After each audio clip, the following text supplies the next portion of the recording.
The Subtle Art of Not Giving a Fuck. A Counterintuitive Approach to Living a Good Life. By Mark Manson. Read by Roger Wayne. Chapter 1. Don't Try. Charles Bukowski was an alcoholic, a womanizer, a chronic gambler, a lout, a cheapskate, a deadbeat, and on his worst days, a poet. He's probably the last person on earth you would ever look to for life advice or expect to see in any sort of self-help book, which is why he's the perfect place to start. Bukowski wanted to be a writer, but for decades his work was rejected by almost every magazine, newspaper, journal, agent, and publisher he submitted to. His work was horrible, they said, crude, disgusting, depraved. And as the stacks of rejection slips piled up, the weight of his failures pushed him deep into an alcohol-fueled depression that would follow him for most of his life. Bukowski had a day job as a letter filer at a post office. He got paid shit money and spent most of it on booze. He gambled away the rest at the racetrack. At night he would drink alone and sometimes hammer out poetry on his beat-up old typewriter. Often he'd wake up on the floor, having passed out the night before. 30 years went by like this, most of it a meaningless blur of alcohol, drugs, gambling, and prostitutes. Then, when Bukowski was 50, after a lifetime of failure and self-loathing, an editor at a small independent publishing house took a strange interest in him. The editor couldn't offer Bukowski much money or much promise of sales, but he had a weird affection for the drunk loser, so he decided to take a chance on him. It was the first real shot Bukowski had ever gotten, and he realized, probably the only one he would ever get. Bukowski wrote back to the editor, "I have one of two choices, stay in the post office and go crazy, or stay out here and play at writer and starve. I have decided to starve." Upon signing the contract, Bukowski wrote his first novel in 3 weeks. It was called simply Post Office. In the dedication he wrote, "Dedicated to nobody." Bukowski would make it as a novelist and poet. He would go on and publish 6 novels and hundreds of poems, selling over 2 million copies of his books. His popularity defied everyone's expectations, particularly his own. Stories like Bukowski's are the bread and butter of our cultural narrative. Bukowski's life embodies the American dream. A man fights for what he wants, never gives up, and eventually achieves his wildest dreams. It's practically a movie waiting to happen. We all look at stories like Bukowski's and say, see, he never gave up. He never stopped trying. He always believed in himself. He persisted against all the odds and made something of himself. It is then strange that on Bukowski's tombstone the epitaph reads, "Don't try." See, despite the book sales and the fame, Bukowski was a loser. He knew it, and his success stemmed not from some determination to be a winner, but from the fact that he knew he was a loser, accepted it, and then wrote honestly about it. He never tried to be anything other than what he was. The genius in Bukowski's work was not in overcoming unbelievable odds or developing himself into a shining literary light. It was the opposite. It was his simple ability to be completely, unflinchingly honest with himself, especially the worst parts of himself, and to share his failings without hesitation or doubt. This is the real story of Bukowski's success, his comfort with himself as a failure. Bukowski didn't give a fuck about success. Even after his fame, he still showed up to poetry readings, hammered and verbally abused people in his audience. He still exposed himself in public and tried to sleep with every woman he could find. Fame and success didn't make him a better person, nor was it by becoming a better person that he became famous and successful. Self-improvement and success often occur together, but that doesn't necessarily mean they're the same thing. Our culture today is obsessively focused on unrealistically positive expectations.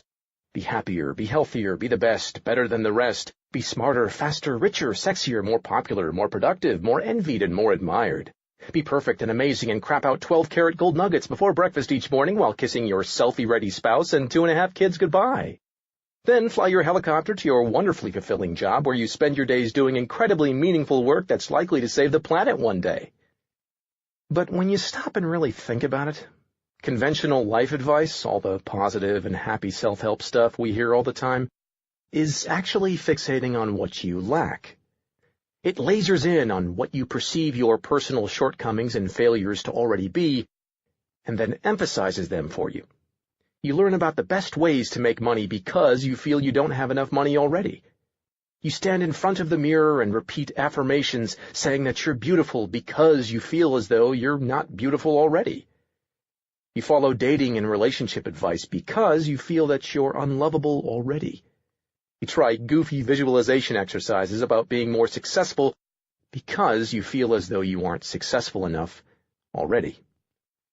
Ironically, this fixation on the positive, on what's better, what's superior, only serves to remind us over and over again of what we are not, of what we lack, of what we should have been but failed to be. After all, no truly happy person feels the need to stand in front of a mirror and recite that she's happy. She just is. There's a saying in Texas, the smallest dog barks the loudest. A confident man doesn't feel a need to prove that he's confident. A rich woman doesn't feel a need to convince anybody that she's rich. Either you are or you are not. And if you're dreaming of something all the time, then you're reinforcing the same unconscious reality over and over, that you are not that. Everyone in their TV commercials wants you to believe that the key to a good life is a nicer job, or a more rugged car, or a prettier girlfriend, or a hot tub with an inflatable pool for the kids.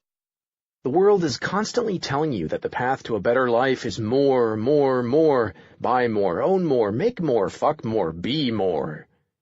You are constantly bombarded with messages to give a fuck about everything, all the time. Give a fuck about a new TV. Give a fuck about having a better vacation than your coworkers. Give a fuck about buying the new lawn ornament. Give a fuck about having the right kind of selfie stick. Why? My guess? Because giving a fuck about more stuff is good for business. And while there's nothing wrong with good business, the problem is that giving too many fucks is bad for your mental health. It causes you to become overly attached to the superficial and fake, to dedicate your life to chasing a mirage of happiness and satisfaction. The key to a good life is not giving a fuck about more, it's giving a fuck about less. Giving a fuck about only what is true and immediate and important. The feedback loop from hell. There's an insidious quirk to your brain that, if you let it, can drive you absolutely batty. Tell me if this sounds familiar to you. You get anxious about confronting somebody in your life. That anxiety cripples you, and you start wondering why you're so anxious. Now you're becoming anxious about being anxious. Oh no, doubly anxious. Now you're anxious about your anxiety, which is causing more anxiety. Quick, where's the whiskey? Or let's say you have an anger problem. You get pissed off at the stupidest, most inane stuff, and you have no idea why. And the fact that you get pissed off so easily starts to piss you off even more. Then, in your petty rage, you realize that being angry all the time makes you a shallow and mean person, and you hate this. You hate it so much that you get angry at yourself. Now look at you. You're angry at yourself getting angry about being angry. Fuck you, Wall. Here, have a fist. Or you're so worried about doing the right thing all the time that you become worried about how much you're worrying. Or you feel so guilty for every mistake you make that you begin to feel guilty about how guilty you're feeling. Or you get sad and alone so often that it makes you feel even more sad and alone just thinking about it. Welcome to the feedback loop from hell. Chances are you've engaged in it more than a few times. Maybe you're engaging in it right now. God, I do the feedback loop all the time. I'm such a loser for doing it. I should stop. Oh my God, I feel like such a loser for calling myself a loser. I should stop calling myself a loser. Ah, fuck, I'm doing it again, see? I'm a loser. Ah! Calm down, amigo. Believe it or not, this is part of the beauty of being human. Very few animals on Earth have the ability to think cogent thoughts to begin with, but we humans have the luxury of being able to have thoughts about our thoughts. So, I can think about watching Miley Cyrus videos on YouTube and then immediately think about what a sicko I am for wanting to watch Miley Cyrus videos on YouTube. Ah, the miracle of consciousness. Now, here's the problem. Our society today, through the wonders of consumer culture and, hey, look, my life is cooler than yours, social media, has bred a whole generation of people who believe that having these negative experiences, anxiety, fear, guilt, etc., is totally not okay. I mean, if you look at your Facebook feed, everybody there is having a fucking grand old time. Look, 8 people got married this week, and some 16-year-old on TV got a Ferrari for her birthday. And another kid just made $2 billion inventing an app that automatically delivers you more toilet paper when you run out.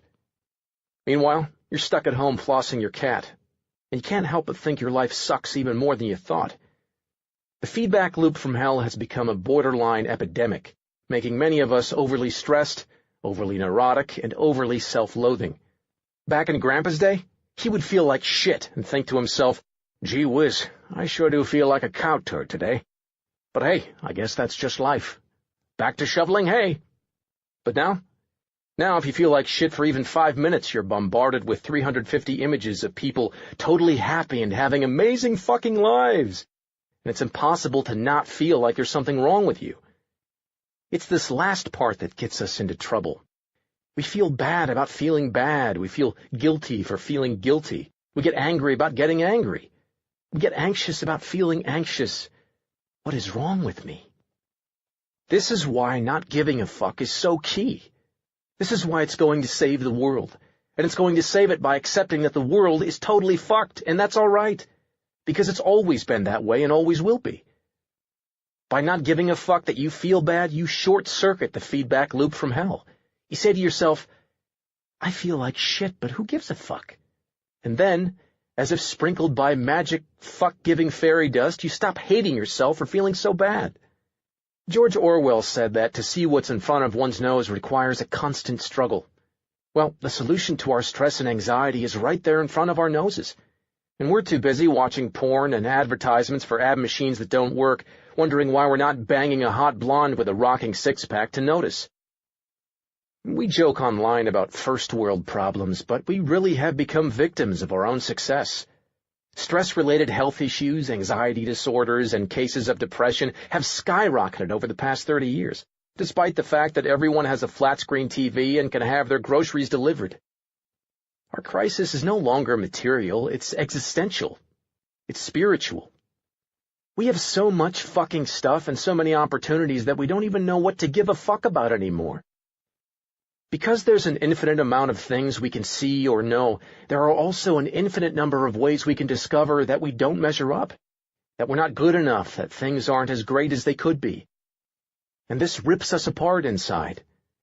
Because here's the thing that's wrong with all of the how to be happy shit that's been shared 8 million times on Facebook in the past few years. Here's what nobody realizes about all of this crap. The desire for more positive experience is itself a negative experience. And paradoxically, the acceptance of one's negative experience is itself a positive experience. This is a total mindfuck, so I'll give you a minute to unpretzel your brain and maybe read that again. Wanting positive experience is a negative experience. Accepting negative experience is a positive experience.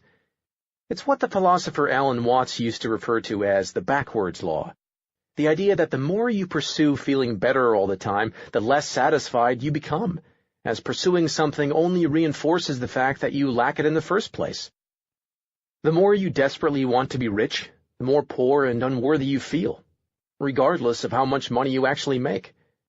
The more you desperately want to be sexy and desired, the uglier you come to see yourself, regardless of your actual physical appearance. The more you desperately want to be happy and loved, the lonelier and more afraid you become, regardless of those who surround you. The more you want to be spiritually enlightened, the more self-centered and shallow you become in trying to get there. It's like this one time I tripped on acid, and it felt like the more I walked toward a house, the farther away the house got from me. And yes, I just used my LSD hallucinations to make a philosophical point about happiness. No fucks given. As the existential philosopher Albert Camus said, and I'm pretty sure he wasn't on LSD at the time, "You will never be happy if you continue to search for what happiness consists of. You will never live if you are looking for the meaning of life." Or, put more simply, don't try. Now, I know what you're saying. "Mark, this is making my nipples all hard, but what about the Camaro I've been saving up for? What about the beach body I've been starving myself for? After all, I paid a lot of money for that ab machine. What about the big house on the lake I've been dreaming of? If I stop giving a fuck about those things, well, then I'll never achieve anything. I don't want that to happen, do I?" So glad you asked. Ever notice that sometimes when you care less about something, you do better at it? Notice how it's often the person who is the least invested in the success of something that actually ends up achieving it? Notice how sometimes when you stop giving a fuck, everything seems to fall into place? What's with that? What's interesting about the backwards law is that it's called backwards for a reason. Not giving a fuck works in reverse. If pursuing the positive is a negative, then pursuing the negative generates the positive. The pain you pursue in the gym results in better all-around health and energy. The failures in business are what lead to a better understanding of what's necessary to be successful. Being open with your insecurities paradoxically makes you more confident and charismatic around others. The pain of honest confrontation is what generates the greatest trust and respect in your relationships. Suffering through your fears and anxieties is what allows you to build courage and perseverance. Seriously, I could keep going, but you get the point. Everything worthwhile in life is won through surmounting the associated negative experience. Any attempt to escape the negative, to avoid it or quash it or silence it, only backfires. The avoidance of suffering is a form of suffering. The avoidance of struggle is a struggle. The denial of failure is a failure. Hiding what is shameful is itself a form of shame. Pain is an inextricable thread in the fabric of life, and to tear it out is not only impossible, but destructive. Attempting to tear it out unravels everything else with it. To try to avoid pain is to give too many fucks about pain. In contrast, if you're able to not give a fuck about the pain, you become unstoppable. In my life, I have given a fuck about many things. I have also not given a fuck about many things. And like the road not taken, it was the fucks not given that made all the difference. Chances are you know somebody in your life who, at one time or another, did not give a fuck and then went on to accomplish amazing feats. Perhaps there was a time in your own life when you simply did not give a fuck and excelled to some extraordinary height. For myself, quitting my day job in finance after only 6 weeks to start an internet business ranks pretty high up there in my own didn't give a fuck Hall of Fame. Same with deciding to sell most of my possessions and move to South America. Fucks given? None. Just went and did it. These moments of non-fuckery are the moments that most define our lives. The major switch in careers, the spontaneous choice to drop out of college and join a rock band, the decision to finally dump that deadbeat boyfriend whom you caught wearing your pantyhose a few too many times. To not give a fuck is to stare down life's most terrifying and difficult challenges and still take action. While not giving a fuck may seem simple on the surface, it's a whole new bag of burritos under the hood. I don't even know what that sentence means, but I don't give a fuck. The bag of burritos sounds awesome, so let's just go with it. Most of us struggle throughout our lives by giving too many fucks in situations where fucks do not deserve to be given. We give too many fucks about the rude gas station attendant who gave us our change in nickels. We give too many fucks when a show we liked was canceled on TV. We give too many fucks when our coworkers don't bother asking us about our awesome weekend. Meanwhile, our credit cards are maxed out, our dog hates us, and Junior is snorting meth in the bathroom. Yet we're getting pissed off about nickels and everybody loves Raymond. Look, this is how it works. You're going to die one day. I know that's kind of obvious, but I just wanted to remind you in case you'd forgot. You and everyone you know are going to be dead soon, and in the short amount of time between here and there, you have a limited amount of fucks to give. Very few, in fact. And if you go around giving a fuck about everything and everyone without conscious thought or choice, well, then you're going to get fucked. There is a subtle art to not giving a fuck. And though the concept may sound ridiculous and I may sound like an asshole, what I'm talking about here is essentially learning how to focus and prioritize your thoughts effectively, how to pick and choose what matters to you and what does not matter to you based on finely honed personal values.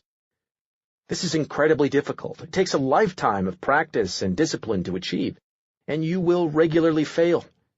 But it is perhaps the most worthy struggle one can undertake in one's life. It is perhaps the only struggle in one's life. Because when you give too many fucks, when you give a fuck about everyone and everything, you will feel that you're perpetually entitled to be comfortable and happy at all times, that everything is supposed to be just exactly the fucking way you want it to be. This is a sickness. and it will eat you alive. You will see every adversity as an injustice, every challenge as a failure, every inconvenience as a personal slight, every disagreement as a betrayal. You will be confined to your own petty, skull-sized hell, burning with entitlement and bluster, running circles around your very own personal feedback loop from hell, in constant motion yet arriving nowhere. The subtle art of not giving a fuck.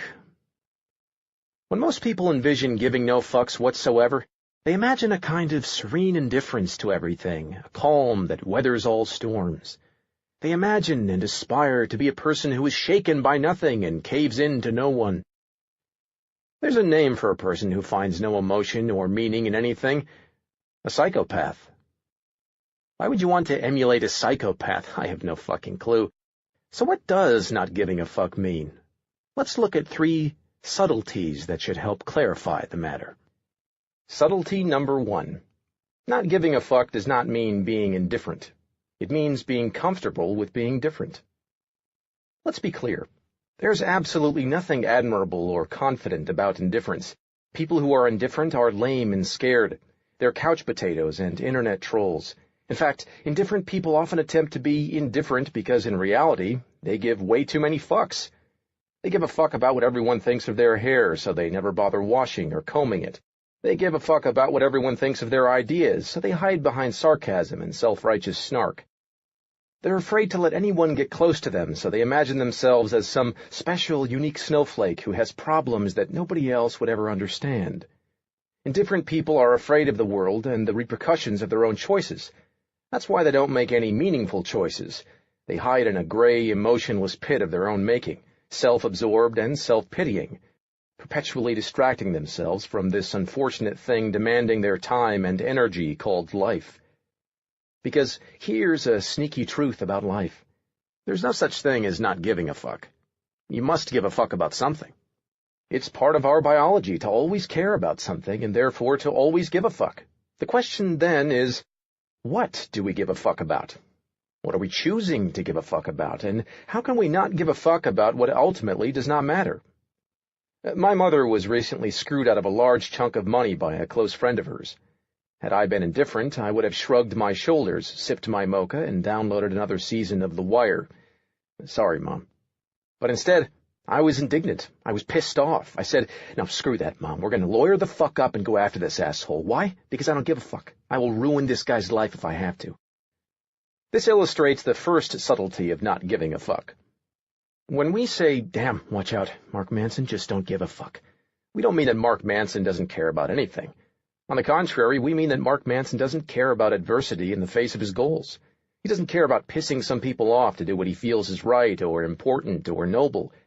We mean that Mark Manson is the type of guy who would write about himself in third person just because he thought it was the right thing to do. He just doesn't give a fuck. This is what is so admirable. No, not me, dumbass, the overcoming adversity stuff. The willingness to be different, an outcast, a pariah, all for the sake of one's own values. The willingness to stare failure in the face and shove your middle finger back at it. The people who don't give a fuck about adversity or failure or embarrassing themselves or shitting the bed a few times. The people who just laugh and then do what they believe in anyway. Because they know it's right. They know it's more important than they are, more important than their own feelings and their own pride and their own ego. They say fuck it, not to everything in life, but rather to everything unimportant in life. They reserve their fucks for what truly matters: friends, family, purpose, burritos, and an occasional lawsuit or two. And because of that, because they reserve their fucks for only the big things that matter, people give a fuck about them in return. Because here's another sneaky little truth about life. You can't be an important and life-changing presence for some people without also being a joke and an embarrassment to others. You just can't. Because there's no such thing as a lack of adversity. It doesn't exist. The old saying goes that no matter where you go, there you are. Well, the same is true for adversity and failure. No matter where you go, there's a 500-pound load of shit waiting for you. And that's perfectly fine. The point isn't to get away from the shit. The point is to find the shit you enjoy dealing with. Subtlety number 2. To not give a fuck about adversity, you must first give a fuck about something more important than adversity. Imagine you're at a grocery store and you watch an elderly lady scream at the cashier, berating him for not accepting her 30-cent coupon. Why does this lady give a fuck? It's just 30 cents. I'll tell you why. That lady probably doesn't have anything better to do with her days than to sit at home cutting out coupons. She's old and lonely. Her kids are dickheads and never visit. She hasn't had sex in over 30 years. She can't fart without extreme lower back pain. Her pension is on its last legs, and she's probably going to die in a diaper thinking she's in Candyland. So she snips coupons. That's all she's got. It's her and her damn coupons. It's all she can give a fuck about because there is nothing else to give a fuck about. And so when that pimply-faced 17-year-old cashier refuses to accept one of them, when he defends his cash register's purity the way knights used to defend maidens' virginity, you can bet Granny is going to erupt. 80 years of fucks will rain down all at once like a fiery hailstorm of back in my day and people used to show more respect stories. The problem with people who hand out fucks like ice cream at a goddamn summer camp is that they don't have anything more fuck-worthy to dedicate their fucks to. If you find yourself consistently giving too many fucks about trivial shit that bothers you, your ex-boyfriend's new Facebook picture, how quickly the batteries die in the TV remote, missing out on yet another 2-for-1 sale on hand sanitizer, chances are you don't have much going on in your life to give a legitimate fuck about. And that's your real problem, not the hand sanitizer, not the TV remote. I once heard an artist say that when a person has no problems, the mind automatically finds a new way to invent some. I think what most people, especially educated, pampered middle-class white people, consider life problems are really just side effects of not having anything more important to worry about. It then follows that finding something important and meaningful in your life is perhaps the most productive use of your time and energy. Because if you don't find that meaningful something, your fucks will be given to meaningless and frivolous causes. Subtlety number 3. Whether you realize it or not, you are always choosing what to give a fuck about. People aren't just born not giving a fuck. In fact, we're born giving way too many fucks. Ever watch a kid cry his eyes out because his hat is the wrong shade of blue? Exactly. Fuck that kid. When we're young, everything is new and exciting. Everything seems to matter so much. Therefore, we give tons of fucks. We give a fuck about everything and everyone, about what people are saying about us, about whether that cute boy/girl called us back or not, about whether our socks match or not, or what color our birthday balloon is.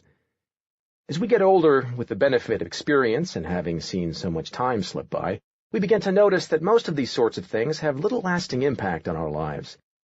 Those people whose opinions we cared about so much before are no longer present in our lives. Rejections that were painful in the moment have actually worked out for the best. We realize how little attention people pay to the superficial details about us, and we choose not to obsess so much over them. Essentially, we become more selective about the fucks we're willing to give. This is something called maturity. It's nice. You should try it sometime. Maturity is what happens when one learns to only give a fuck about what's truly fuck-worthy. As Bunk Moreland said to his partner Detective McNulty in The Wire, which, fuck you, I still downloaded, that's what you get for giving a fuck when it wasn't your turn to give a fuck. Then, as we grow older and enter middle age, something else begins to change. Our energy level drops, our identity solidifies, we know who we are and we accept ourselves, including some of the parts we aren't thrilled about. And in a strange way, this is liberating. We no longer need to give a fuck about everything. Life is just what it is. We accept it, warts and all. We realize that we're never going to cure cancer or go to the moon or feel Jennifer Aniston's tits, and that's okay. Life goes on. We now reserve our ever-dwindling fucks for the most truly fuck-worthy parts of our lives, our families, our best friends, our golf swing. And, to our astonishment, this is enough. This simplification actually makes us really fucking happy on a consistent basis. And we start to think, maybe that crazy alcoholic Bukowski was onto something. Don't try. So, Mark, what the fuck is the point of this book anyway?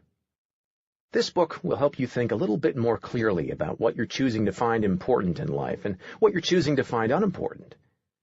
I believe that today we're facing a psychological epidemic, one in which people no longer realize it's okay for things to suck sometimes. I know that sounds intellectually lazy on the surface, but I promise you it's a life and death sort of issue. Because when we believe that it's not okay for things to suck sometimes, then we unconsciously start blaming ourselves. We start to feel as though something is inherently wrong with us, which drives us to all sorts of overcompensation, like buying 40 pairs of shoes, or downing Xanax with a vodka chaser on a Tuesday night, or shooting up a school bus full of kids. This belief that it's not okay to be inadequate sometimes is the source of the growing feedback loop from hell that is coming to dominate our culture. The idea of not giving a fuck is a simple way of reorienting our expectations for life and choosing what is important and what is not. Developing this ability leads to something I like to think of as a kind of practical enlightenment. No, not that airy-fairy, eternal bliss, end-of-all-suffering, bullshitty kind of enlightenment. On the contrary, I see practical enlightenment as becoming comfortable with the idea that some suffering is always inevitable, that no matter what you do, life is comprised of failures, loss, regrets, and even death. Because once you become comfortable with all the shit that life throws at you, and it will throw a lot of shit, trust me, you become invincible in a sort of low-level spiritual way. After all, the only way to overcome pain is to first learn how to bear it. This book doesn't give a fuck about alleviating your problems or your pain, and that is precisely why you will know it's being honest.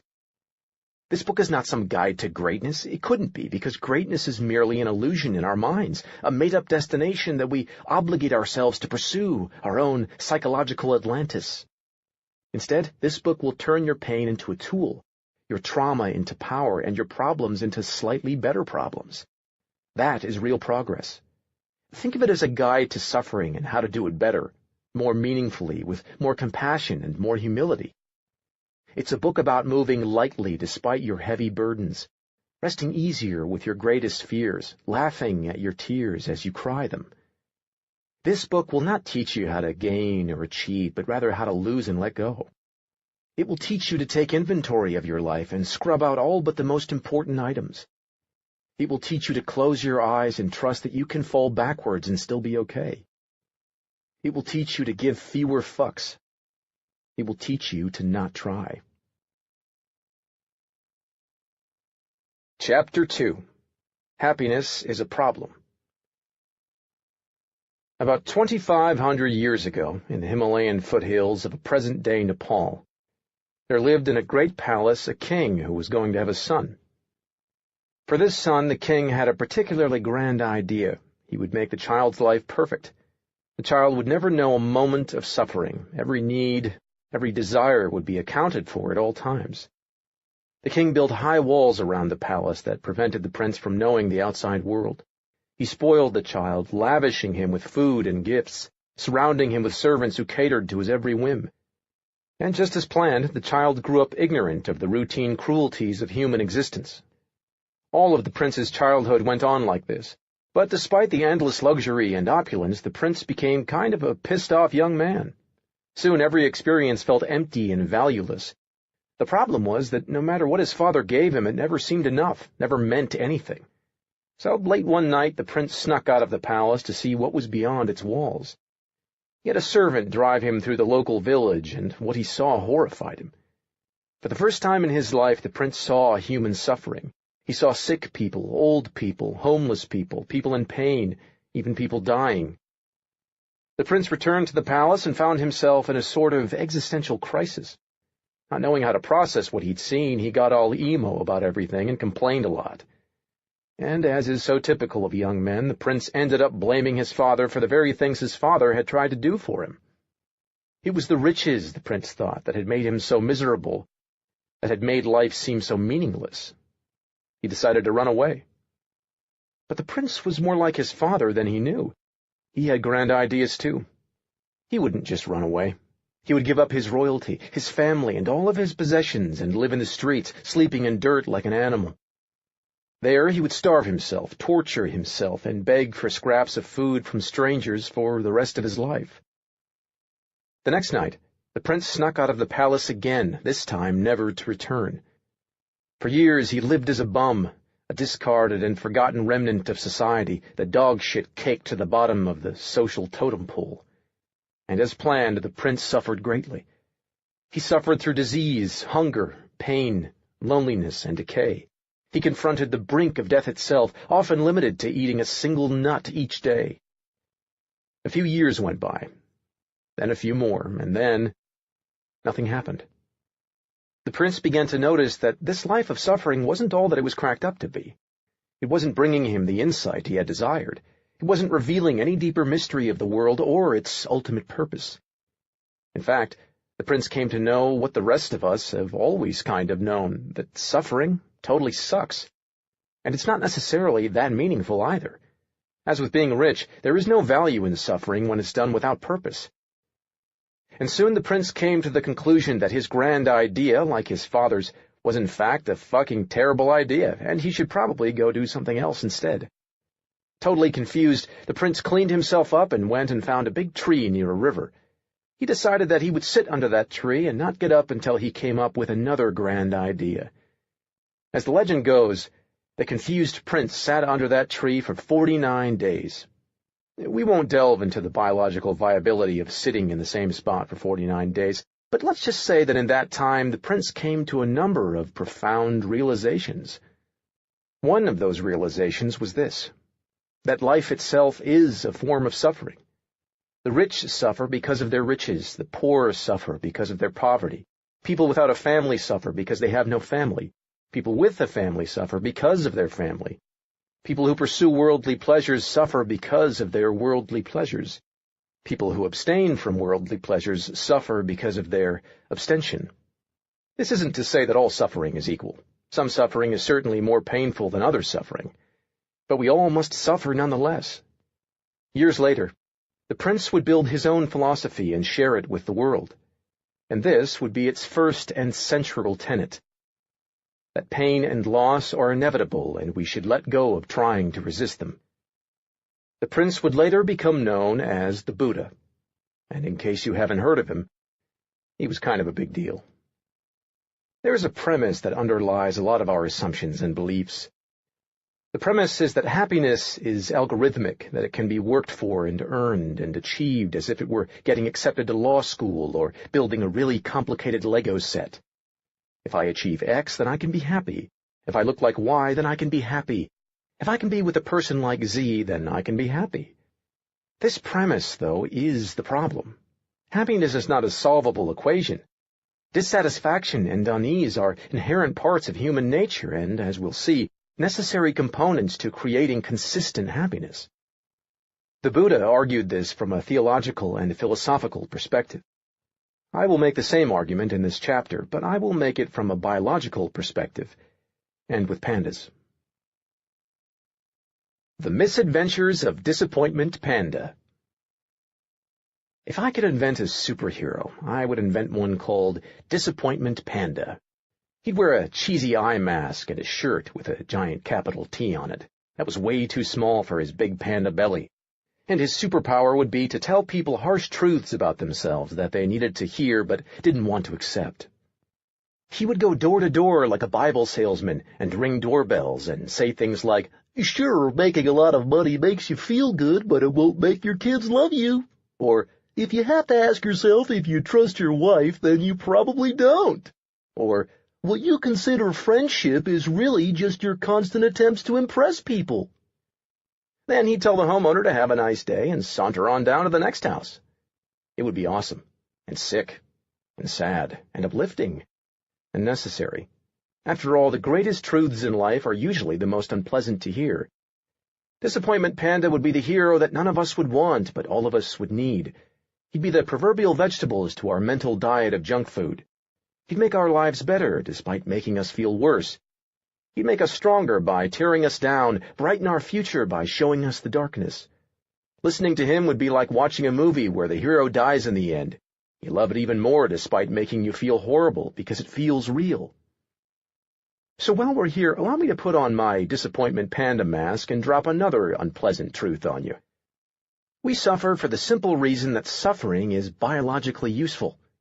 It is nature's preferred agent for inspiring change. We have evolved to always live with a certain degree of dissatisfaction and insecurity, because it's the mildly dissatisfied and insecure creature that's going to do the most work to innovate and survive. We are wired to become dissatisfied with whatever we have and satisfied by only what we do not have. This constant dissatisfaction has kept our species fighting and striving, building and conquering. So no, our own pain and misery aren't a bug of human evolution. They're a feature. Pain in all of its forms is our body's most effective means of spurring action. Take something as simple as stubbing your toe. Now, if you're like me, when you stub your toe, you scream enough four-letter words to make Pope Francis cry. You also probably blame some poor inanimate object for your suffering. Stupid table, you say. Or maybe you even go so far as to question your entire interior design philosophy based on your throbbing foot. What kind of idiot puts a table there anyway? Seriously? But I digress. That horrible stubbed-toe-induced pain, the one you and I and the Pope hate so much, exists for an important reason. Physical pain is a product of our nervous system, a feedback mechanism to give us a sense of our own physical proportions, where we can and cannot move and what we can and cannot touch. When we exceed those limits, our nervous system duly punishes us to make sure that we pay attention and never do it again. And this pain, as much as we hate it, is useful. Pain is what teaches us what to pay attention to when we're young or careless. It helps show us what's good for us versus what's bad for us. It helps us understand and adhere to our own limitations. It teaches us to not fuck around near hot stoves or stick metal objects into electrical sockets.